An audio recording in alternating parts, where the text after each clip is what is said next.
আজকে আমি শেয়ার করব মুচমুচে পুরভরা পালং শাকের চপ। আলুর চপ তো আমরা প্রায় খেয়ে থাকি, তবে এইভাবে একবার পুরভরা পালং শাকের চপ বানিয়ে দেখুন, খেতে কিন্তু ভীষণ টেস্টি লাগে। পালং শাকের এই চপগুলো বাইরে থেকে মুচমুচে আর ভেতর থেকে পুরে ঠাসা থাকে। নমস্কার বন্ধুরা, আমি ঝর্ণার সিম্পল রেসিপির আরেকটা নতুন ভিডিওতে আপনাদের সবাইকে স্বাগতম জানাই। কেমন আছেন সবাই? আশা করছি ভালো আছেন। চলুন তাহলে রেসিপিটা শুরু করি। পালং শাকের চপ বানানোর জন্য আমি এখানে কিছু পালং শাক নিয়ে নিয়েছি। এখন এই পালং শাক থেকে একটু বড় সাইজের পালং পাতাগুলোকে ছিঁড়ে নেব। কিছু বড় সাইজের পালং পাতাগুলোকে ছিঁড়ে একটা বোলে নিয়ে নিয়েছি। এখন এই পালং পাতাগুলোকে জল দিয়ে ভালো করে ধুয়ে নেব। পালং পাতাগুলোকে জল দিয়ে ভালো করে ধুয়ে নিয়েছি। এখন এটাকে এক সাইডে রেখে দিয়ে চপের ভেতর দেওয়ার জন্য পুরটা রেডি করে নেব। তার জন্য গ্যাসের ফ্লেম অন করে একটা ফ্রাইং প্যান বসিয়ে তাতে সরষের তেল দিয়ে তেলটাকে গরম করে নেব। তেল গরম হয়ে এলে এর মধ্যে দিয়ে দিচ্ছি হাফ চামচ মতো গোটা জিরে। গোটা জিরেটাকে কয়েক সেকেন্ড সময় ধরে ভেজে নেব।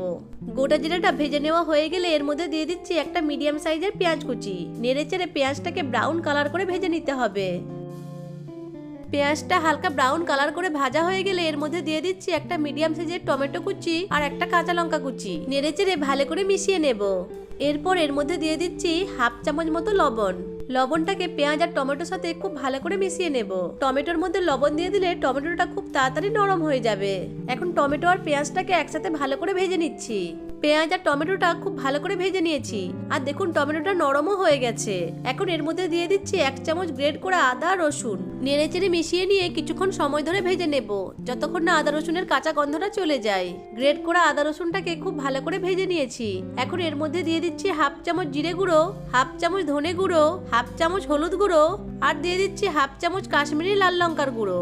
এখন এর মধ্যে অল্প একটু জল দিয়ে নেড়ে চেড়ে মিশিয়ে নিয়ে মশলাটাকে খুব ভালো করে কষিয়ে নেব। এখন মশলার মধ্যে স্বাদ মতো লবণ দিয়ে নেড়ে চেড়ে মিশিয়ে নিচ্ছি। এখন এর মধ্যে দিয়ে দিচ্ছি হাফ চামচ মতো বাড়িতে বানানো ভাজা মশলার গুঁড়ো। নেড়ে চেড়ে ভালো করে মিশিয়ে নেব। মশলাটাকে খুব ভালো করে কষিয়ে নিয়েছি আর মশলা থেকে তেলও ছেড়ে দিয়েছে। এখন 2 থেকে 3টে মিডিয়াম সাইজের সেদ্ধ আলু নিয়ে হাতের সাহায্যে এভাবে ম্যাশ করে মশলার মধ্যে দিয়ে দিচ্ছি। এখন নেড়ে চেড়ে মশলার সাথে ম্যাশ করা আলুটাকে খুব ভালো করে মিশিয়ে নেব। আপনারা চাইলে আলুর এই পুরের মধ্যে ধনেপাতা কুচিও দিতে পারেন। আমি যেহেতু আগে লবণ ব্যবহার করেছি তাই আমি এখন আর লবণ দেব না। আপনারা আলুটাকে একটু চেকে নিয়ে তারপর লবণটা দেবেন। আলুর পুরটা আমার রেডি হয়ে গেছে। এখন এটাকে একটা প্লেটে তুলে নিয়ে ঠান্ডা করে নেব। পুরটা ঠান্ডা হতে থাক, ততক্ষণে আমি একটা বেসনের ব্যাটার তৈরি করে নেব। তার জন্য একটা মিক্সিং বলে নিয়ে নিচ্ছি মেজারিং কাপের 1 কাপ মতো বেসন। দিয়ে দিচ্ছি 2 চামচ মতো চালের গুঁড়ো। দিয়ে দিচ্ছি হাফ চামচ মতো কালো জিরে, স্বাদ মতো লবণ, হাফ চামচ মতো জিরে গুঁড়ো, 1/4 চামচ মতো হলুদ গুঁড়ো, দিয়ে দিচ্ছি হাফ চামচ মতো কাশ্মীরি লাল লঙ্কার গুঁড়ো আর দিয়ে দিচ্ছি 1/4 চামচ মতো গোলমরিচের গুঁড়ো। এখন এর মধ্যে অল্প অল্প করে জল দিয়ে মিশিয়ে নিয়ে একটা ব্যাটার তৈরি করে নিতে হবে।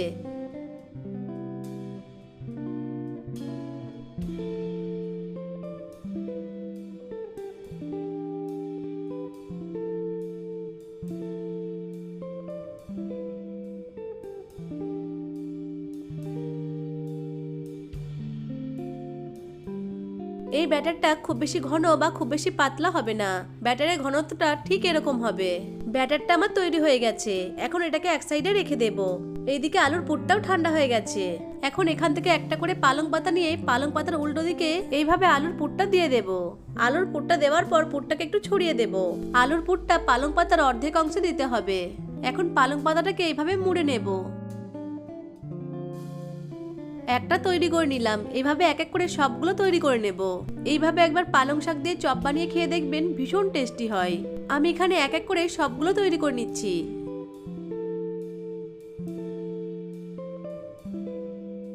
একইভাবে সবগুলো তৈরি করে নিয়েছি।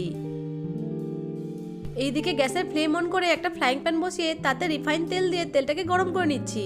এইদিকে একটা করে চপ নিয়ে বেসনের মধ্যে দিয়ে উল্টে পাল্টে ভালো করে কোট করে নেব।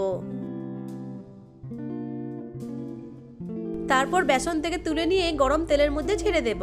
এইভাবে চপগুলোকে বেসনের মধ্যে ভালো করে কোট করে গরম তেলের মধ্যে ছেড়ে দেব।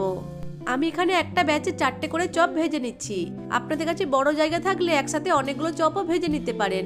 এখন এই চপগুলোকে হালকা গোল্ডেন ব্রাউন কালার করে ভেজে নেব। এক পাশ ভাজা হয়ে গেলে উল্টিয়ে অপর পাশটিও ভেজে নেব।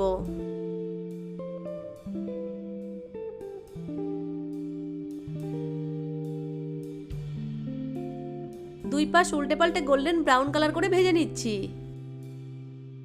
চপগুলোকে ভেজে নিয়েছি, এখন তেল ঝরিয়ে তুলে নেব।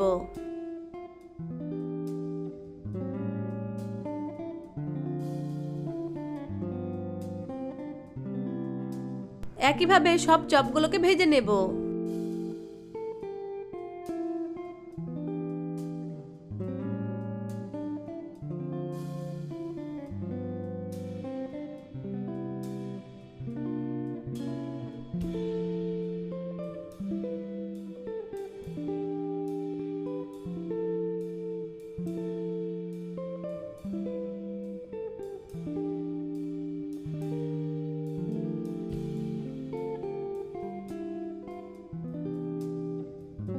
সব পালং চপগুলোকে একইভাবে ভেজে নিয়ে একটা প্লেটে সার্ভ করে দিয়েছি। এই চপগুলো বাইরে থেকে যেমন মুচমুচে হয়, ভেতরটাও তেমন পুড়ে ঠাসা থাকে। বাড়িতে একবার হলেও এইভাবে চপগুলো বানিয়ে দেখতে পারেন, খেতে কিন্তু অসম্ভব ভালো লাগে। সন্ধ্যায় চায়ের আড্ডায় এইভাবে চপ বানিয়ে সার্ভ করতে পারেন। আশা করছি আজকের এই পালং শাকের চপের রেসিপিটা আপনাদের কাছে ভালো লেগেছে। ভালো লেগে থাকলে ভিডিওটিকে লাইক, কমেন্ট এবং শেয়ার করে দেবেন। ভিডিওটা ইউটিউব থেকে দেখে থাকলে চ্যানেলটিকে সাবস্ক্রাইব করে পাশে থাকা বেল আইকনটিকে অন করে রাখবেন। আর ফেসবুক থেকে দেখে থাকলে পেজটিকে ফলো করে দিয়ে পাশেই থাকবেন। ভিডিওটা প্রথম থেকে শেষ পর্যন্ত দেখার জন্য আপনাদেরকে অসংখ্য ধন্যবাদ।